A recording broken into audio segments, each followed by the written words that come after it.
بسم اللہ الرحمن الرحیم. ناظرین، مولانا ارشد مدنی صاحب نے رام لیلا میدان میں خدا کے تصور کے بارے میں جو تقریر کی، اس سے چراغ پا ہو کر کچھ ہندو دھرم گرو اسٹیج سے اٹھ کر چلے گئے اور اس پر ہنگامہ برپا ہو گیا.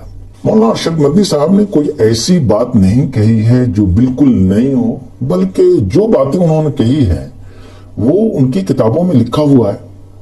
چنانچہ آئیے پہلے یہ سن لیں کہ مولانا ارشد مدنی صاحب نے کیا بات کہی تھی. بڑے بڑے دھرم گروؤں سے پوچھا، جب کوئی نہیں تھا، نہ شری رام تھے، نہ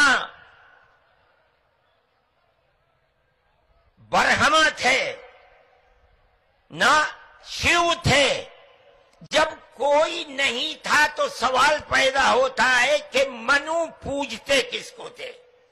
مولانا کا سوال بالکل بجا ہے کہ جب کوئی بھی نہیں تھا تو اس وقت ہندو دھرم کے لوگ پوجتے کس کو تھے.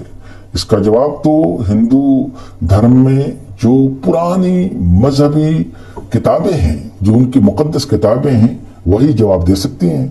کوئی کہتا ہے کہ شیو کو پوجتے تھے، لیکن ان کے پاس علم نہیں ہے. بہت کم لوگ یہ بتاتے ہیں کہ منو کچھ نہیں تھا دنیا میں، وہ اوم کو پوجتے تھے. آگے سنیے مولانا کیا فرماتے ہیں. میں نے کہا اوم کون ہے؟ بہت سے لوگوں نے کہا کہ وہ ایک ہوا ہے جن کا کوئی روپ نہیں ہے، کوئی رنگ نہیں ہے، وہ دنیا میں ہر جگہ ہے، ہوا ہر جگہ ہے. انہوں نے آسمان بنایا، انہوں نے زمین. میں نے کہا کہ ارے بابا، انہی کو تو ہم اللہ کہتے ہیں، انہی کو تو تم ایشور کہتے ہو. تو ہندو دھرم والے یہ مانتے ہیں کہ وہ لوگ اوم کو پوجتے تھے. تو اوم کون ہے؟ اس کے بارے میں آپ ہندو مذہب کی مقدس کتابوں پر ایک نظر ڈالیں تو پتہ چل جائے گا. چنانچہ ہندوؤں کی اپنشد میں ایک آیت ہے، ایکم ایوا ودیتیم، وہ صرف ایک ہے بغیر کسی دوسرے کے. دوسری آیت ہے 9.6،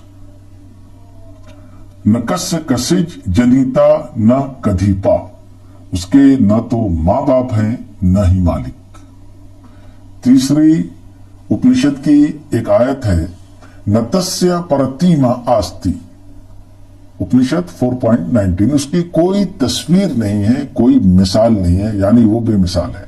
اپنشد کی ایک اور آیت ہے 4.20، جس کا ترجمہ ہے، اس کی شکل دیکھنے کو نہیں ہے، کوئی بھی اسے آنکھوں سے نہیں دیکھتا ہے. تو جس کو یہ لوگ اوم کہتے ہیں، ان کی مقدس کتابیں ان کو اس طرح تصور پیش کر رہی ہیں.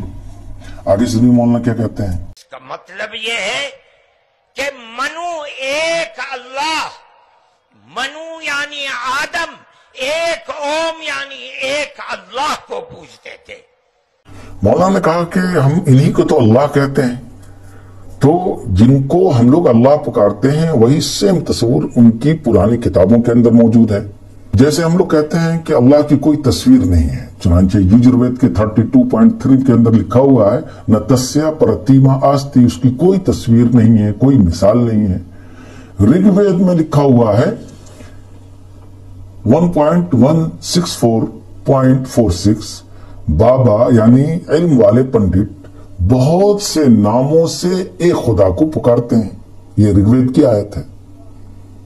رگ وید میں ایک تسبیح ہے 8.1.1، جس کے اندر لکھا ہوا ہے، جو لوگ ہندی جانتے ہیں، سنسکرت جانتے ہیں، وہ پڑھ سکتے ہیں. اس کا ترجمہ ہے، اے دوستو، خدائے واحد کے سوا کسی کی عبادت نہ کرو، صرف اس کی حمد کرو. غور کیجئے، ایکم برہم دوتیا ناستے نہ نہ ناستے کنچن، ایک ہی خدا ہے، دوسرا نہیں، بالکل نہیں، بالکل بھی نہیں، ذرہ برابر بھی نہیں. بالکل سیم ویسی ہے جیسے اپنے یہاں سورہ قل ہے، بسم اللہ الرحمن الرحیم، قل هو اللہ احد اللہ الصمد لم یلد ولم یولد ولم یکن لہ کفوا احد. تو ہندو مذہب کی کتابوں سے یہ صاف ظاہر ہو رہا ہے کہ ہندو مذہب کی پرانی اور مقدس کتابوں میں خدا کی وحدانیت کا تصور پایا جاتا ہے، جس کو یہ لوگ اوم کہتے ہیں. اور اسی کے بارے میں